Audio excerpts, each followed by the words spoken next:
Hello and welcome to Magrathea Builder Worlds. This is going to be another build video. I don't know how long it's going to take.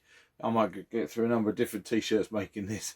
I'm going to make start on a Necromunda build project. I played Necromunda first time around in 1995. I worked for Games Workshop then for a while. For best part of the year I worked at the Lakeside and South End stores. And Necromunda was one of the games that I really got into. It's one of the games that has formed a huge part of my gaming philosophy. Necromunda introduced me to the idea of skirmish level games and campaigns and narrative campaigns, that kind of thing. So I was delighted when Workshop brought out their new version of Necromunda. Now, I don't necessarily have anybody in mind to play with at the moment. And this summer, 2020, I have sold off a whole load of old kit and stuff, and I've bought a ton of Necromunda things, and now I really ought to do something with it. Now what I've decided to do is I'm going to start off, of course, by making part of the Underhive to play in, and as opposed to completely scratch building everything, there's going to be a lot of kit bashing in this instead, and I'm going to start with these things. They're foot square floor tiles for Necromunda. Not everything I'm going to make is going to go on a floor tile. Some of them will be a bit more rough and ready, but I'm going to start off by making individual tiles for the game.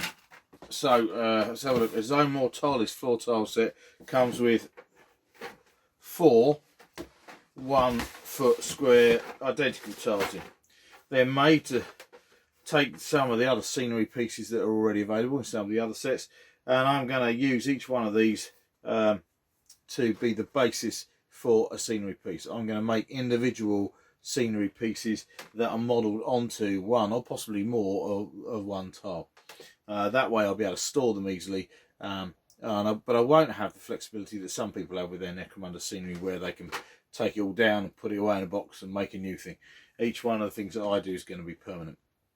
And I've decided that, as I seem to have a thing for bars and taverns and inns, the first thing I'm going to do is make a bar for the Underhive. I'm going to do that using a floor tile, some stuff from the Dark Uprising box set, some bits from other box sets that I've got. I've also got the original Necromunda box set from that time around, and I'm going to use these really cool Munitorium armor containers. Ever since they came out, I thought, oh, you could use those for other stuff, and I've seen a number of other model makers use these for making gun stores of various other bits and pieces. So I'm going to use these to make the basis, or at least one of these to make the basis of my bar to go in the Underhive, for where my Underhive scum and gang members can go and drink in a neutral part of the Underhive. So I have no idea where I'm going with this. I've got no plan. I'm going to kit bash.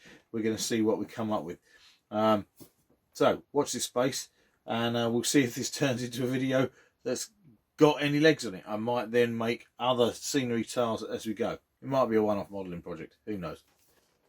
So watch this Necromunda space, and we're going to have a go at making this first floor tile and see how it can come out. I'm now going to just sit and fiddle around with some of these things, wield my clippers and my polystyrene cement, and see what I can come up with.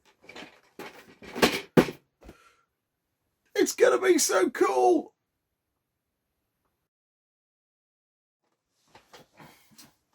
Okay, so as I've decided, I'm going to make a bar first of all on this 1-foot square tile. I think the actual building itself, the pub itself, is going to be raised up. So I fancy it being up high with set stairs going up to it, and a kind of mezzanine drinking floor, open air bar, of course, so, you know, tables, that kind of thing. Social distancing restrictions in the Underhive, that, you know, we've got to bear all that in mind. I'm going to start with making the actual bar part of the pub itself, and I'm going to use one of those Munitorium crates containers to do that. So we're going to have a bit of a fiddle. So come over here and let's see what we can come up with. Now, sometimes since I've done any serious workshop model making, and I've always loved a bit of plastic kit bashing. The nice thing I like about working with Workshop's plastics is that it's made from proper styrene that uses plastic glue, or more to the point, or what we used to call in the old days, polystyrene cement. And polystyrene cement works by slightly melting both sides of the plastic for causing a really good bond, so it sticks really well. I like working with that stuff. Much prefer it to working with, say, super glue or other all-purpose adhesives, so it's pretty cool. Right, what I'm going to do then is I'm going to have this back part of the crate. I'm going to stick a floor to it. The top and the bottom are interchangeable. Love these models, the quality of the model, the detail on both sides of every single bit of kit is so versatile. There's so much potential with it, it's ridiculous. So I think I'm going to stick a bottom to a back wall, and then I'm probably going to stick the top's going to go on, but I think, although these are obviously hatches here, I might actually cut out this middle panel. I want kind of like light to be able to get in, and I'm also going to try and make this model, bearing in mind that I could try and put LEDs into it someplace or another. No idea how yet. I'm going to fiddle around with that as we go. Then at the front, I think I'm going to cut out these 1, 2, 3 square panels on the side of the container. That's going to form the front of the bar. I might have to find some other components to raise up the front of the bar a little bit, because this is going to be a bit low compared to most Necromunda figures. But so I'm hoping to have an open side on one side, and either these fold down or fold up as shutters, that kind of thing. We'll give that a go.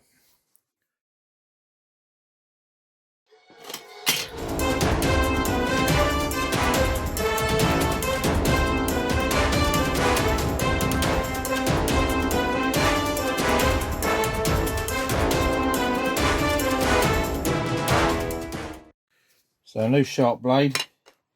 Can't say it often enough. You need to use sharp blades when you're modelling, because if you use blunt old blades you will slip and hurt yourself more often. I'm also expecting, I've already broken the tip of that blade there, which is very annoying, but the rest of the blade is still pretty sharp, so we're going to carry on for a moment. I'm going to score along the inside of these, which is quite handy. Fairly easily, if I can get the whole panel out, because I can use the panel somewhere else on a model, or as shutters or something like that. I'm going to cut all these out completely.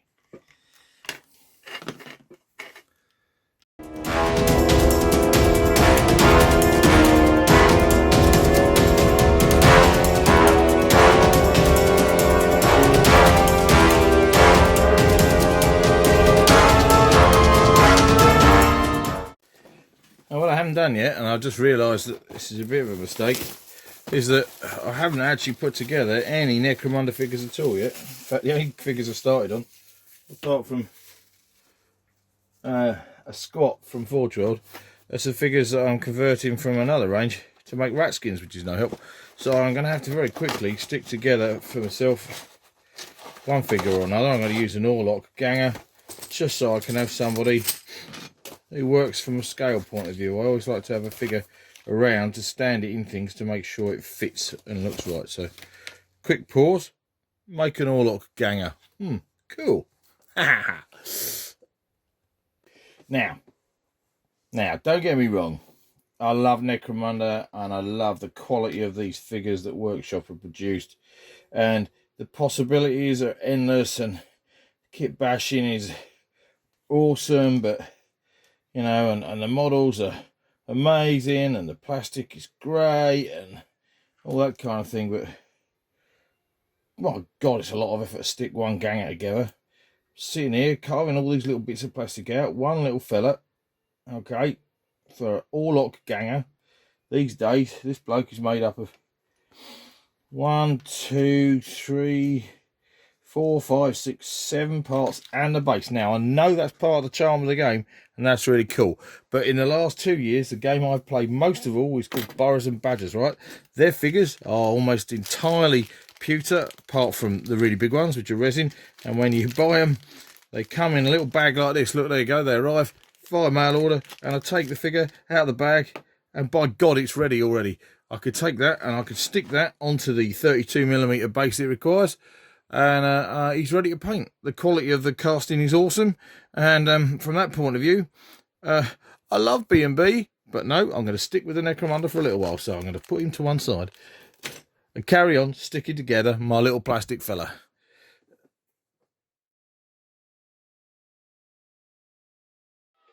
And there we go. Blood for the blood god. Bleeding from a Necromunda. Ouch. Hey ho. That's the way it goes. Little cut, lots of blood. This is the dry fit then for my first Necromunda tile, which is going to be a pub called Crocs. It's a long story. I'm going to explain that in my Magrathea Builder of Pubs video I'm going to do soon. It's a mixture of different component parts from different Necromunda and 40k kits. There's the Orlok gang I stuck together for scale.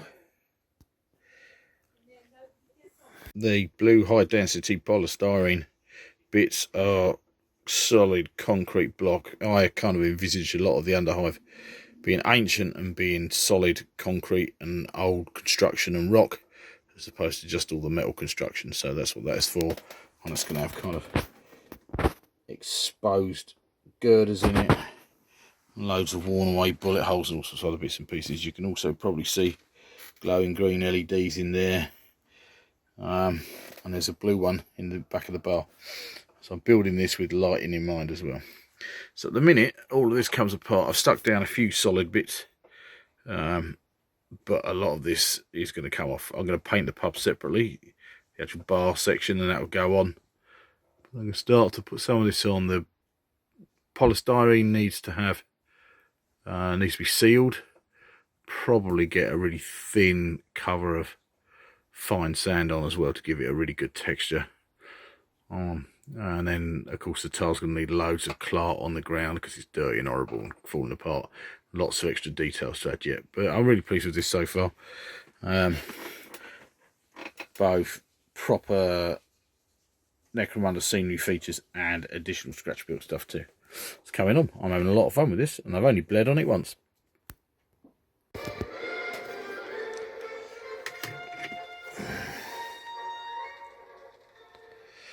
So, come on, focus. I'm now going to stick the blue styrene into place on the model. I'm going to use Gorilla woodworking glue to do that, I think. So both the styrene and the plastic is going to need glue on it, and then when it's nearly gone off, I'm going to stick it on. I'm going to do 3 bits. Because when I've done that, I can then fill in all between here, and I can make it look even more concretey. So using quite a lot of glue here, because the Gorilla Wood glue is pretty thick stuff, and it will end up filling some of the gaps and bits and pieces too. So spread the glue around, and then let it mostly go off, and then I've also got glue on the actual polystyrene, and let that mostly go off, and then we'll stick the two together, and that way you get a very good bond, I hope. Let's see what happens. Right, so that's glue on both bits of polystyrene and glue on the base tile. I'm going to have to leave that for about 15 minutes, I would have thought, for that lot to go off enough so I can get a good bond. So I'm going to go and do something else for a little while. See you shortly. Okay, right, tile taking form nicely now. Still got lots of bits not stuck on in place. This staircase isn't stuck on because I can probably paint that separately, or certainly leave it off so I can paint underneath in there. I'm leaving that door removable. I don't know what I've done with it. Here it is. So in some scenarios I'll be able to have the door closed or not. This corner section here, whoops, that fell apart, is removable because that's going to have a light source underneath it. So I'm going to flick that on and off. And as you can see, the actual bar itself has just fallen apart completely. But that's quite cool because there's a quick look inside here, because I can take all this off. Table at the back, starting to get kitted out with different bits of equipment. Beer over there on the side. That air grill through there to this unit at the back, which again is going to house an LED set up so I can have glowing lights in the back there. All separate there. Metal mesh, that's all stuck on now, and all the concrete has now been sanded, so that will take paint quite nicely when it's painted. Starting to get other bits and pieces stuck in place, like these thermoplasmic conduits or whatever they're called. So yeah, it's very much taking form now. I'm still enjoying my kit bash. I haven't cut myself open this evening like I did last night, so that's a bonus. Yeah, so we're going to keep going and see where this takes us. Excellent stuff. So here's my high density blue polystyrene that is mostly now covered in Mod Podge and sand. I've got some glue that's oozing out, covered in sand, and that's all going to be fine. That's going to be making interesting textures on the floor and the like. So that'll just be old and rotting concrete blocks making up part of this piece of scenery, and the same over there as well. A nice way of mixing in the plastic components and other bits, and a darn sight cheaper than just using entirely workshop plastic bits of scenery. One of my favourite parts of kit bashes and scenery making is when you prime it. Then it all starts to look like it should go together. This is the end of the first half of this making video. This is where I've got to. The first part of this tile is done, primed and black. I'm going to paint bits of this tile separately and stick it all together. So this bit is going to be the first bit that gets painted. Then the actual bar itself, staircase, and I've got loads of details to add. So there's going to be a second video, I think, rather than trying to do this all in one go. So do make sure you come back, check out my progress at Magrathea Builder World. Look for the Necromunda build. This one will be up first, and then I'll be finishing it off. And then I've decided I've got 8 more tiles to do, so you never know, there might be a video for each one. Probably not for everyone, that'll be a bit dull, but monitor my progress on my YouTube channel. Remember, subscribe and feel free to leave a comment for me. I love to read what people say about my builds. And if this is the first time you've seen one of my videos, because this is only the Necromunda stuff, go and have a look at some of the others. They're pretty good, even though I do say so myself. See you again. Cheers.